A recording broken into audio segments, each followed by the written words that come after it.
Butterflies, thank you so much for tuning in to the comic verse. So today I'll be covering the rest of Wolverine up till issue 5, so make sure you check out part 1 where I go in depth about alchemy, duality, and polarity.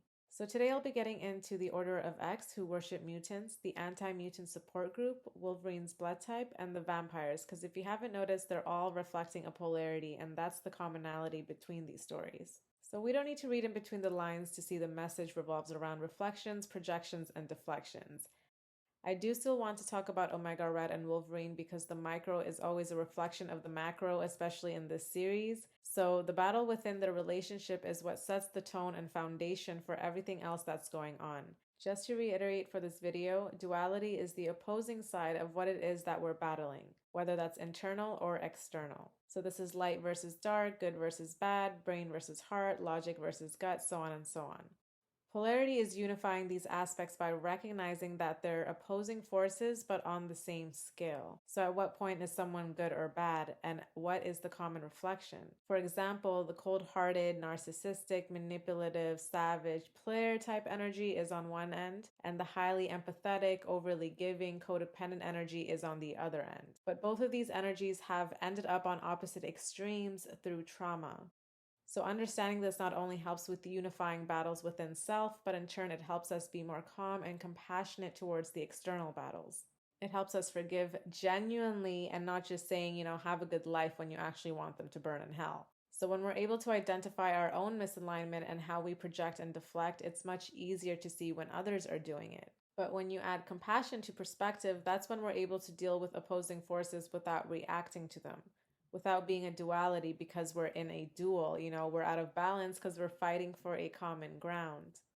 I spoke about balance in listening to the heart and mind in part 1, but I want to give you guys a specific example in how it can help navigate and heal things that the brain isn't able to. Because we can overthink day and night over a situation, but sometimes we just have to quiet the mind so that our heart can feel. And that's the difference. The mind navigates through information and what's presented to us, and the heart navigates through darkness and what's felt.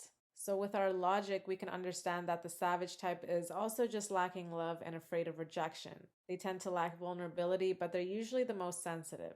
But still, it's like, yeah, okay, boohoo, bitch, life is hard for everyone, and that doesn't give you the right to be a jackass, which is true. So no matter how much we rationalize their behavior, it still doesn't affect change in the pain they've made us feel. So this is where allowing the heart to flow works its magic, and it's not for the weak, okay? I'm not exaggerating or being dramatic when I say that this work takes the heart of a divine warrior, okay?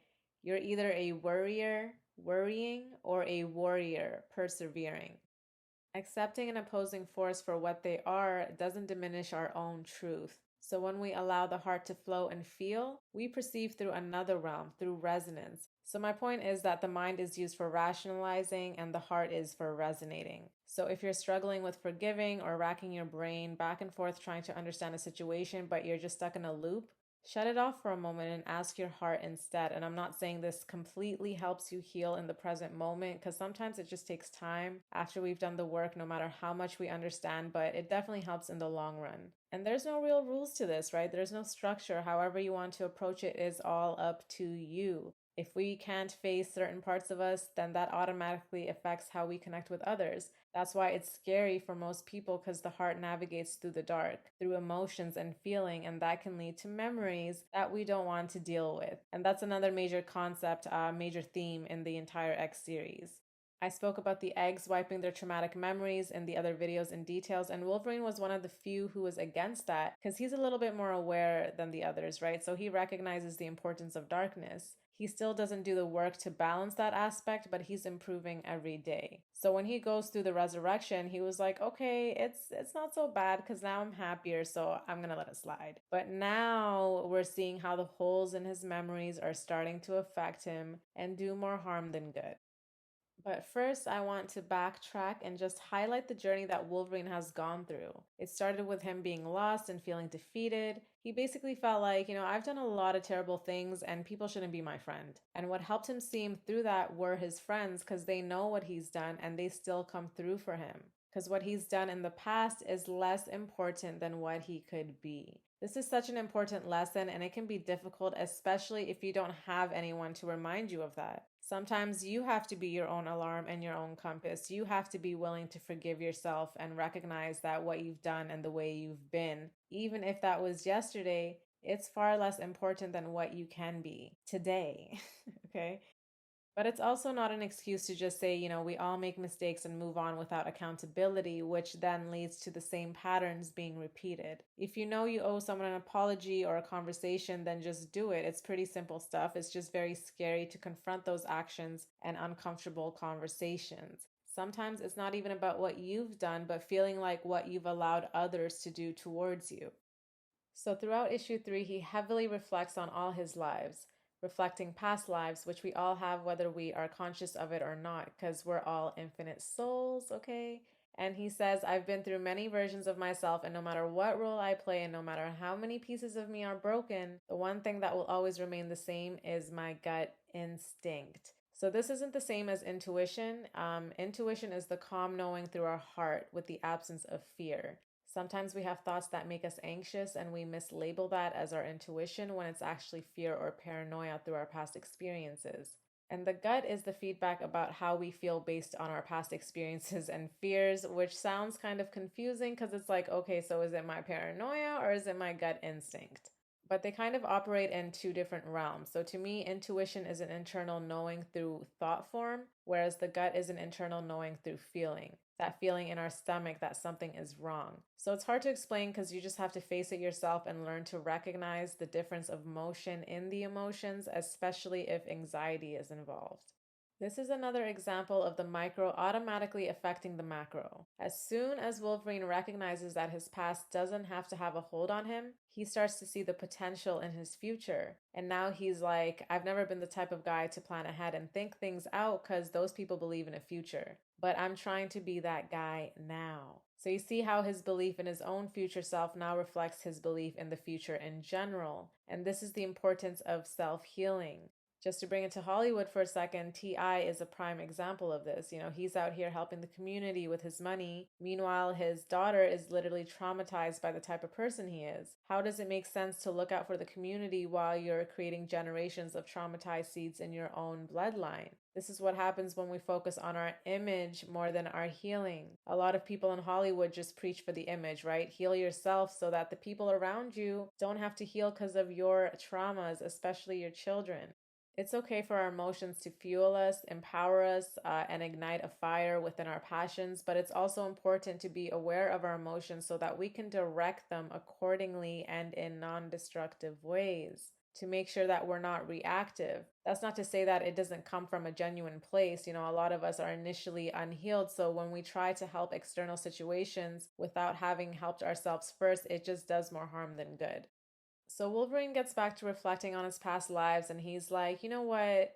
There's been some pretty awful shit that's happened to me, but I wouldn't be where I am today without all those broken pieces fitting together. Sometimes you need to break shit to fix it. This is a vital step in alchemy, so make sure you watch part 1 for details on alchemy. But basically, it's the balance of mind, body, and soul. And ultimately, it's our ability to transform from lower vibrational situations and extract the light within it, which can be the lesson that brings us to a higher vibration. So we face a lot of dualities in this type of reflection of alchemical work. One being life and death. This topic is key to the dead elements in the series, like the vampires and zombies. So on one side, we have growth and generation, and on the opposite is death and decay. One is an active principle, and the other is a passive principle. And together they symbolize the phases of separation and conjunction in alchemical work. So this represents the internal deaths that we experience, whether that's a hit to our ego, having to let go of a title or a person, losing hope and trust in love and humanity, the list goes on and on. The function of death and corruption gives life through putrefaction. The tears of sorrow are known as the waters of life. This is why we need our memories even when they're painful, especially when they're painful sometimes, because that's also where wisdom tends to form. And it's not like we have to constantly experience pain to learn, but we'll get to that part later. But these tears of sorrow are said to give life back to the dead. This is the importance of expression and feeling, meaning when we suppress, that's when we become the dead, the vampires, the zombies, right? The further we stray from self, from memories, from pain, the further we stray from our soul. We think we're awake, we can feel things, we can feel some things, right? But really, we're just alive and not living. And no amount of money is going to fill that void either. It may give us a false sense of being alive. And that's a part of some people's journey too, obtaining their financial goals or life accomplishments before being able to finally see that. Some people achieve it and still don't see it, right? But it's still not enough when you're running from yourself.